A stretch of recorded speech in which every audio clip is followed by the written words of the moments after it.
di tengah-tengah segala macam jenis penyakit dapat dihindari dengan pola hidup yang sehat, menjaga jarak aman, memakai masker, cuci tangan, dan lain sebagainya.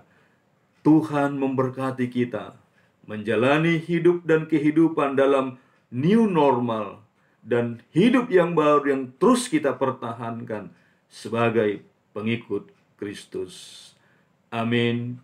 Terima kasih Tuhan, kami bersyukur atas firman-Mu untuk kembali mengingatkan kami sebagai anak-anak Tuhan, ahli waris kerajaan-Mu, hidup sebagai anak-anak terang, hidup sebagai manusia baru di tengah-tengah dunia ini.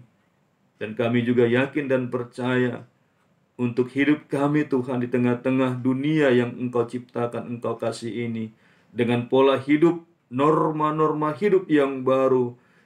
Untuk itu pun kami akan dipersiapkan dengan sungguh-sungguh.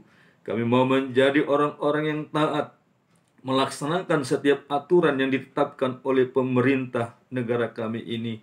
Sebagaimana kami mau belajar taat akan aturan-aturan kehendak-Mu yang kami dengarkan pagi, siang, dan malam. Biarlah gaya hidup kami, pola hidup kami sungguh-sungguh menyenangkan hati Tuhan. Terpuji, termulia Engkau Bapa, dalam Yesus Kristus Tuhan kami berdoa. Amin.